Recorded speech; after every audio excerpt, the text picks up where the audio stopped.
আসসালামু আলাইকুম। আশা করি মহান আল্লাহ তাআলার অশেষ রহমতে আপনারা সবাই ভালো আছেন। আপনি কি একটি সুখী স্বাচ্ছন্দ্যময় জীবন চান? শ্রদ্ধাশীল জীবন চান? আনন্দদায়ক জীবন চান? সমাজের কাছ থেকে মূল্যায়িত জীবন চান? তাহলে আপনার জীবনের জন্য একটি সুনির্দিষ্ট লক্ষ্য নির্ধারণ করতে হবে। যদি আপনার জীবনে একটি সুনির্দিষ্ট লক্ষ্য নির্ধারণ করা না থাকে তাহলে কি হবে? তাহলে আপনি স্বাচ্ছন্দ্যময়, আনন্দদায়ক, শ্রদ্ধাশীল, সম্মানজনক, সর্বজন মূল্যায়িত জীবন পাবেন না।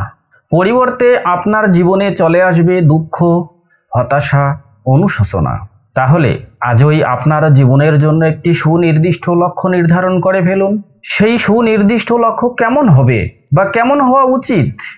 সেই সুনির্দিষ্ট লক্ষ্য হবে নেপোলিয়ান হিলের শ্রেষ্ঠতম বই থিঙ্ক অ্যান্ড গ্রো রিচে উল্লেখিত এডউইন সি বার্নেসের মতো।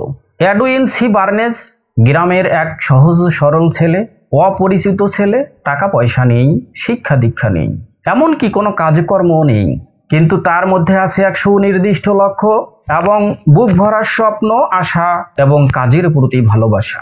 সে স্বপ্ন দেখে সেই সময়ের শ্রেষ্ঠ বিজ্ঞানী টমাস আলভা এডিসনের সাথে বিজনেস করার। সে তার ব্যবসায়িক পার্টনার হতে চায়। এবার তো তাহলে তাকে যেতে হবে তার কাছে, কিন্তু সে যে তার গ্রাম থেকে, তার বাড়ি থেকে টমাস আলভা এডিসনের কাছে যাবে, সেখানে যাওয়ার গাড়ি ভাড়ার টাকা তার কাছে নেই। সে কি করলো?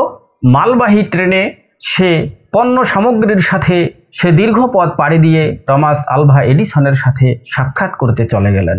তিনি অফিসে পৌঁছলেন এবং সাক্ষাৎ করলেন এবং এডউইন সি বার্নেস তার মনের কথা টমাস আলভা এডিসনের কাছে উপস্থাপন করলেন। কয়েক বছর পরে তার সম্পর্কে টমাস আলভা এডিসন বলছেন যে বার্নেস যখন আমার কাছে আসে তখন তাকে দেখে মনে হয়েছিল এক ভবঘুরে ছেলে। তাকে দেখে মনে হয়নি জ্ঞানী, বুদ্ধিমান, শিক্ষিত, কিন্তু তার চোখ দেখে মনে হয়েছিল তার ভিতরে কিছু লুকানো আছে। সে আমার ব্যবসায়িক পার্টনার হতে চায়। আমি তার কথায় হেসে উঠলাম। অবশেষে তাকে আমি একটি কাজ দিয়েছিলাম, আর সেই কাজটি হচ্ছে আমার অফিস পরিষ্কার পরিচ্ছন্ন করার কাজ। তিনি এই কাজটি দীর্ঘ 5 বছর করেছেন। এরপরে তিনি সুযোগ বুঝে আমার উৎপাদিত, আমার আবিষ্কৃত একটি পণ্য নিয়ে এসে মার্কেটিং শুরু করেছিলেন এবং এখান থেকে তাকে পিছনে ফিরে তাকাতে হয়নি।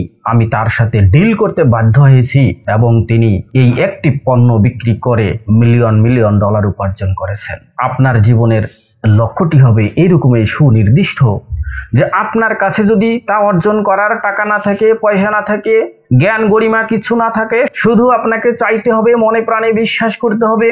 যদি আপনি মনে প্রাণে বিশ্বাস করতে পারেন, যদি চাইতে পারেন, তাহলে আজ হোক কাল হোক একদিন না একদিন আপনি অর্জন করবেনই। ধন্যবাদ, ভালো থাকবেন। দেখা হবে আরো অন্য কোনো এক ভিডিওতে। আসসালামু আলাইকুম।